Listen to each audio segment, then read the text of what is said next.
لیکن بیسک جو آپ سے اختلاف تھوڑا سا ہے نا میرا، وہ خلافت اور امامت کے پوائنٹ آف ویو سے ہے. اب یہ بات شروع کی جائے تو بہت لینتھی ہو جائے گی. آپ یہ صرف بتا دیں کہ ابوبکر، عمر، عثمان، ان کے متعلق آپ کا کیا مطلب نظریہ ہے؟ کیا تکفیر کرتے ہیں؟ آپ نے جو غلام مصطفیٰ نوری صاحب سے آپ کا ہوا وہ بھی میں نے ان ڈیٹیل سارا دیکھا، جو آپ نے آیات حجرات جو پیش کی ہیں، سورہ حجرات سے آیات پیش کی ہیں، تو اس کے بارے میں بھی ذرا تھوڑا سا اگین بتا دیں کہ آپ کا کیا نظریہ ہے. سورہ حجرات کے متعلق تو میں گفتگو نہیں کروں گا کیونکہ اس کے متعلق بہت گفتگو ہو چکی ہے پچھلے 2 سال. ایک منٹ صرف دے دیں، صرف ایک منٹ. کیا یہ مولا علی سے بھی ثابت ہے جو آپ یہ چیزیں بیان کر رہے ہیں؟ کیونکہ ہمارے اہل سنت کے ہاں امام بخاری دیکھ لیں، امام مسلم دیکھ لیں، جنہوں نے اپنے روافض کے فتوے بھی لگوائے لوگوں سے، امام شافعی دیکھ لیں، آپ سب دیکھ لیں، یہ اہل بیت سے بڑی زیادہ محبت کرنے والے ہیں. ان کے آپ اکثر ریفرنسز بھی کوٹ کرتے ہیں بخاری سے، مسلم سے. کیا ان کے بھی یہ نظریات ہیں جو انہوں نے نوٹ کیے ہیں؟ کائنڈلی اس بار دیکھیں وہ آپ کو پتا ہے کہ نسائی کے ساتھ کیا ہوا نا، وہ اپنے نظریات کو ظاہر تو نہیں کر سکتے تھے نا. ہاں، نسائی کے ساتھ اس نے صرف کہا کہ مجھے معاویہ کے متعلق صحیح کوئی حدیث کا پتہ نہیں، اس کو قتل کر دیا.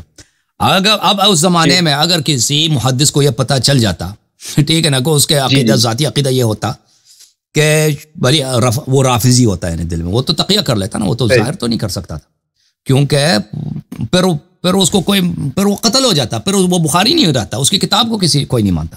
ٹھیک ہے نا. تو بات یہ ہے، ہمارا جو نظریہ ہے شیخین کے متعلق یہ ہے کہ اسلام کی ساری مصائب کا جڑ وہ، اگر وہ امیر المؤمنین علیہ، جیسے رسول اللہ صلی اللہ علیہ وسلم نے فرمایا تھا کہ من اطاع علی علیہ فقط اطاعنی، کہ ان کی اطاعت سب پر واجب ہے، وہ میرے بعد، وہ علی ولی کل مؤمن من بعدی من کنت مولا فعلی علیہ مولا. اگر مان لیتے تو اسلام میں یہ اختلافات پیدا نہ ہوتے، اور اسلام میں یہ بدعات پیدا نہ ہوتے، اور اسلام میں یہ فرقے پیدا نہ ہوتے، اور دنیا کی تاریخ اور ہوتی، یعنی دنیا کی پوری دنیا میں اسلام کا نور اور توحید کا نور اس کی حکومت ہوتی. بہرحال ہمارا یہ نظریہ. دیکھیں پھر آپ کو پتا ہے کہ جو حضرت بکر صدیق کی وائف تھیں اسماء بنت امیس رضی اللہ تعالیٰ عنہ، اہل بیت سے تھیں، اور مولا علی کے بڑے بھائی کے ساتھ ان کی شادی بھی تھی. بعد میں پھر ان کی وفات کے بعد، حضرت بکر کی وفات کے بعد ان کی شادی پھر حضرت علی سے بھی ہوئی. اس کے بارے میں کیا کہیں گے؟ اور ان کے بیٹے محمد ابن ابی بکر کی پرورش بھی مولا علی جو شادی ہوئی ابو بکر کے ساتھ، وہ رسول اللہ صلی اللہ علیہ وسلم کے حیات میں ہوئی، کیونکہ جعفر طیار کی جو ہے، جی جعفر طیار رسول پاک صلی اللہ علیہ وسلم کے حیات میں ہے نا. تو وہ اس وقت ابھی اس نے غزب خلافت تو نہیں کیا تھا، وہ تو ایک عام مسلمان تھا ابو بکر. صحیح. مسجد میں آتا ہے، نماز پڑھتا ہے. ایک بوڑھا ہے نا، وہ مدینے کے کسی محلے میں رہتا ہے، وہاں پہ اس کا کام تھا بکریوں کو دودھ لینا محلے والوں کے لیے. اب اس اسماء ایک بیوہ عورت ہے، ٹھیک ہے نا، اس بیوہ کی اس سے شادی ہوئی، تو کیا ہوا؟ تو یہ کوئی بڑی بات ہے؟ ٹھیک ہے نا. ان کی وائف اسماء پر اہل بیت میں سے نہیں ہے، آپ کہہ رہے ہیں اسماء اہل بیت میں سے، اسماء اہل بیت میں سے بھی نہیں. حضرت جعفر طیار کی تو وائف تھی نا. وائف تھی، وائف اہل بیت میں سے ہوتا ہی نہیں ہے. پھر مولا علی نے بھی ان سے شادی کی بعد میں، پھر ان کی بیٹے کی محمد ابن ابی بکر کی پرورش بھی کی. ضرب اللہ مثلا للذین کفروا امرأة نوح وامرأة لوط. یہ شادیوں کی وجہ سے دیکھیں، آپ کا خود اپنا عقیدہ یہ ہے کہ رسول صلی اللہ علیہ وسلم کے دونوں ماں باپ دونوں کافر تھے، نستجیر باللہ. آپ لوگوں کی یہ نہیں ہمارا نہیں ہے. وہ کتاب جو ہے نا الفقہ الاکبر، آپ کا یہ عقیدہ ہے. آپ کے ہاں ایک بھی حدیث نہیں ہے، صحیح حدیث نہیں ہے کہ وہ مسلمان تھے. آپ کے پاس جو صحیح حدیث ہے یہی سب ہے کہ وہ دونوں مشرک ہیں اور ابھی جہنم میں. ٹھیک ہے نا. تو نبی صلی اللہ علیہ وسلم دیکھیں بھائی، یہ لا تزر وازرۃ وزر اخری، ہر انسان اپنے اعمال کا ذمہ دار ہوتا ہے. ٹھیک ہے نا. اگر کوئی کسی جگہ پہ شادی کی ہے، اس کی شادی ہوئی ہے، اس کی بیوی بری ہے یا اچھی ہے، اس سے مطلب یہ نہیں کوئی آدمی بھی اچھا ہے. ٹھیک ہے نا. یا کسی کا باپ برا ہے، وہ ان کی بیعت 6 ماہ ثابت نہیں ہے. 6 ماہ کے بعد اللہ یاری صاحب، بخاری میں پوری ڈیٹیل حدیث ملتی ہے. مولا علی نے پیغام دے کر بلایا اور کہا کہ اکیلے ہیں نا ہمارے گھر.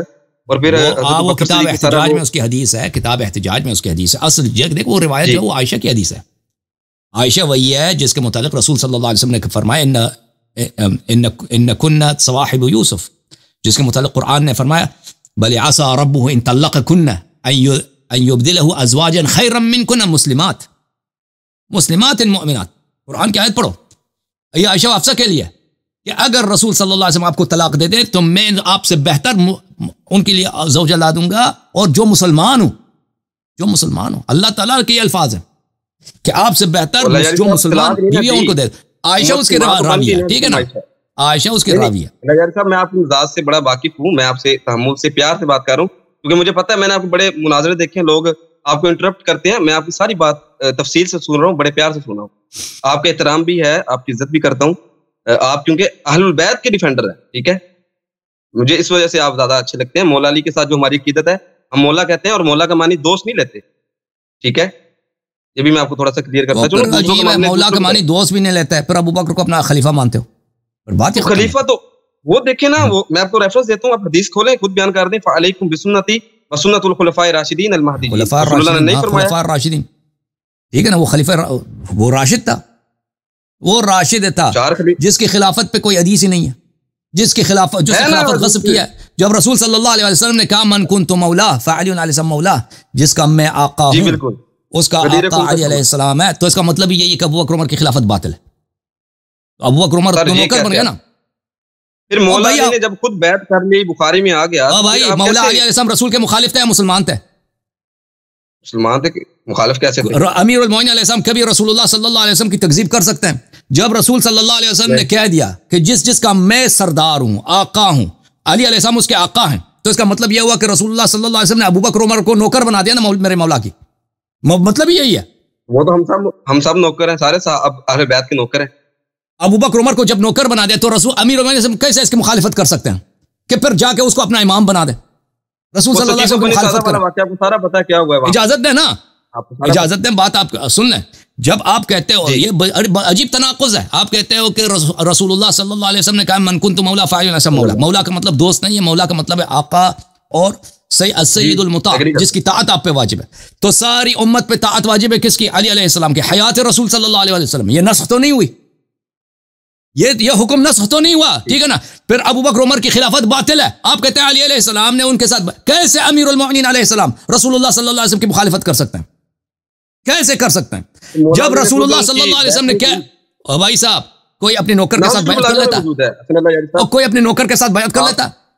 مکتوب نمبر 6 پڑھ دیں, ڈسپلے کر دیں اور آپ پڑھ دیں, تشریح آپ بیان کر دیں, میں نہیں کچھ. مکتوب نمبر 6 ابھی آج ہی بات ہوئی ہے, اس پہ میرا پورا تقریر ہے. وہ شیعہ حدیث نہیں, وہ مخالفین کی حدیث ہے, مخالفین کی حدیث. اور اس میں یہ بھی نہیں کہ ابو بکر عمر کی بیعت صحیح ہے, اس میں یہ بھی نہیں ہے.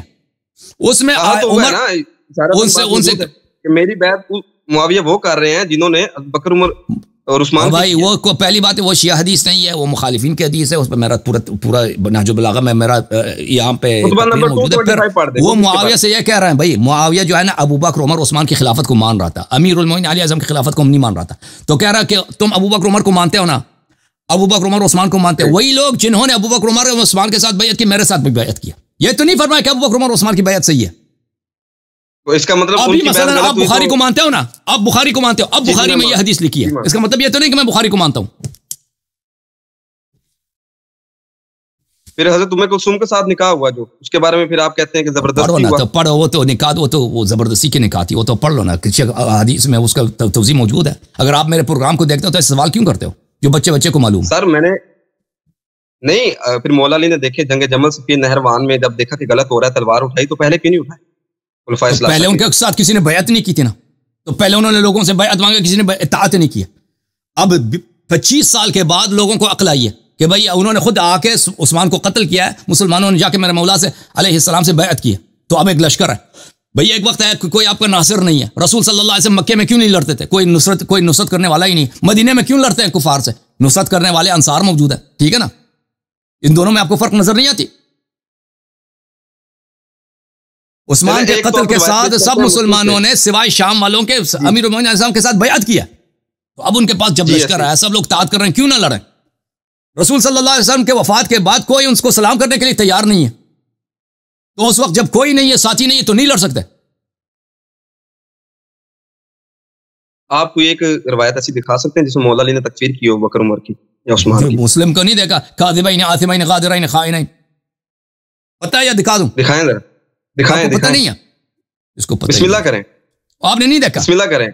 آپ نے دیکھا نہیں دیکھا؟ روایت آپ مجھے دیکھا, آپ نے دیکھا نہیں دیکھا؟ نہیں میں نے نہیں دیکھا, آپ دکھائیں, آپ دکھا دیں روایت دکھا. اس کو پتہ نہیں ہے. یہ بڑا, یہ مختلف کتابوں میں, بہت ساری کتابوں میں.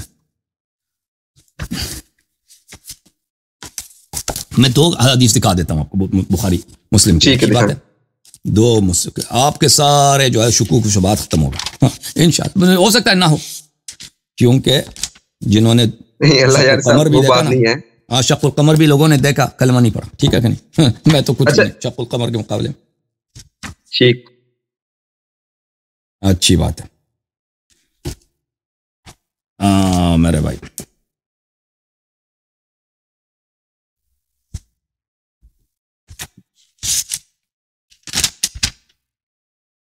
پہلی جو حدیث میں آپ کو دکھاؤں گا وہ یہ ہے، دونوں مسلم کی ہیں بھائی مسلم. ٹھیک ہے بھائی. یہ کتاب کون سی بھائی؟ صحیح مسلم ہے. ٹھیک ہے نا بھائی؟ مسلم کہاں چھپی ہے؟ دار الفکر بیروت لبنان میں. کس سال میں چھپی ہے؟ ہاں سنہ 2010 میں چھپی ہے. ٹھیک ہے نا بھائی؟ اچھا، اب یہاں پہ ملاحظہ کریں میرے محترم ناظرین، میں پہلے اس حدیث کو دکھاؤں گا جو صفحہ نمبر 941 میں ہے. ایک منٹ میں یہاں پہ بک مارک لگا دوں دوسرے صفحے پہ تاکہ وہ صفحہ مجھ سے گم نہ ہو جائے. بک مارک لگا دی. یہ دیکھو بھائی، یہ کتاب ہے کتاب الامارہ، باب فی طاعت الامراء وان منعوا الحقوق. امراء کی طاعت واجب ہے چاہے وہ آپ کے حق کھا جائیں. ٹھیک ہے نا؟ ان کا اپنا عقیدہ یہ اچھا، یہ کہاں پر حق کھا دیں؟ منع الحقوق، آپ کے حق کو نہ دیں آپ کو، یعنی کھا جائیں بھائی. آپ کے حق کو جب منع کرتے ہیں تو آپ کے حق کو کھا گئے بھائی. منع الحقوق کہاں لکھا ہے؟ وہی سامنے لکھا ہے. عمر نے اس سے پھر کیا بنایا جو حق کھا لیا؟ اب سن لو نا بھائی، حق جو کہا اب سن لو بہو نے کیا کیا. ہاں حدیث ہے عجیب بات ہے، سبحان اللہ. حدیث نمبر 1847 حذیفہ ابن الیمان سے روایت ہے. حذیفہ نے کہا کہ رسول صلی اللہ علیہ وسلم نے فرمایا یکون بعدی ائمۃ لا یہتدون بہدای، میرے بعد جو آپ کے خلیفے بنیں گے خلفائے راشدین، خلفائے راشدین اور ہیں، یہ خلیفہ جو آپ کہیں یہ ہے، میرے بعد جو خلیفہ آئیں گے میرے ہدایت پہ نہیں ہوں گے. ولا یستنون بسنتی، اور میرے سنت پہ بھی نہیں ہوں گے. وسیقوم فیہم رجال قلوبہم قلوب الشیاطین فی جثمان انس، ان میں ایسے بھی لوگ ہوں گے کہ ان کا دل جو ہے شیطان کا دل ہوگا، روح شیطان کی ہوگی، ظاہر میں وہ انسان کے بدن میں ہوں گے. شیطان کا روح انسان کے قالب میں آئیں گے. وہ کون ہوں گے؟ آپ کے میرے بعد آپ کے ائمہ ہوں گے. اچھا، حذیفہ نے کہا کیف اصنع یا رسول اللہ ان ادرکت ذلک الزمان، اگر میں اس زمانے کو پاؤں تو میں کیا کروں؟ حذیفہ کی وفات ہے سنہ 35 کو خلافت عثمان میں. رسول صلی اللہ علیہ وسلم نے نہیں فرمایا کہ تم اس زمانے کو نہیں پاؤ گے. فرمایا کیا فرمایا؟ تسمع وتطيع للامیر وان ضرب ظهرك واخذ مالك فاسمع واطع. اسی امیر کی جو شیطان کی صورت میں آیا اس کی بات مانو، اس کی طاعت کرو. وہ آپ کے پیٹھ پہ اگر درے بھی مار دے اور آپ کا مال کھا بھی لے تو اس کی طاعت کرو، اس کی بات سن لو. تو بس آپ کی اپنی شریعت میں، آپ کے اپنی احادیث میں کیا ہے؟ شیطان بھی آ جائے، حاکم وقت بن جائے نا، تو اس کی طاعت واجب ہے، اس پہ آپ اعتراض نہیں کر سکتے. تو پھر یہ کبھی نہیں کہنا امیر المومنین علیہ السلام نے ابو بکر عمر کی تکفیر کیوں نہیں کی وغیرہ وغیرہ وغیرہ، کیونکہ وہ حرام تھا. آپ کے اپنے عقیدے کے وہ حرام تھا، آپ کے اپنے عقیدے کے مطابق شیطان بھی آ جائے نا شیطان، اور پیغمبر نے فرمایا صلی اللہ علیہ وسلم کہ میرے بعد جو خلفاء ہوں گے وہ شیطان ہی ہوں گے. ٹھیک ہے نا؟ اتنا تبرک بھی کیا آپ کی کتاب میں بھی موجود ہے. ٹھیک ہے نا؟ تو ان کے خلاف کوئی اعتراض نہیں. پہلی بات یہ، آپ دوسرا سن لو، اب دوسری حدیث آپ مکمل کریں. آپ کچھ کہنا چاہیں کہہ دیں بھائی، اگر اس پہ کوئی آپ کو تبصرہ. میں تو آپ سے التجا کر رہا ہوں بار بار. سورہ احزاب کی آیت نمبر جو 100 ہے اس میں سابقون الاولون سے اللہ پاک کا جنت کا وعدہ ہے. وہ مومن ہے نا، تو سابقون الاولین جو مومن ہے. سابقون الاولون کون ہے؟ ہاں سابقون الاولون امیر المومنین علی علیہ السلام ہے، ابو ذر ہیں، مقداد ہیں، عمار. ہاں بس یہی. اگر منافق دیکھیں قرآن میں اگر کسی کی تعریف کی گئی اس میں منافقین نہیں آتے، اس میں منافقات 12 منافقین کے بھی نام نہیں آیا، آپ کو پتہ ہے نا. اور صرف 12 منافق نہیں، کہ منافق بہت زیادہ ہے. منافق ومن اہل المدینہ مرضوا علی النفاق لا تعلمهم، یہ اسی قرآن کی آیت ہے. ومن اہل المدینہ مرضوا علی النفاق لا تعلمهم نحن نعلمهم. ہاں مدینہ والے منافق ہیں، مدینہ میں مہاجرین انصار تھے، پرانے مسلمان سب مدینہ میں رہتے تھے. ٹھیک ہے نا؟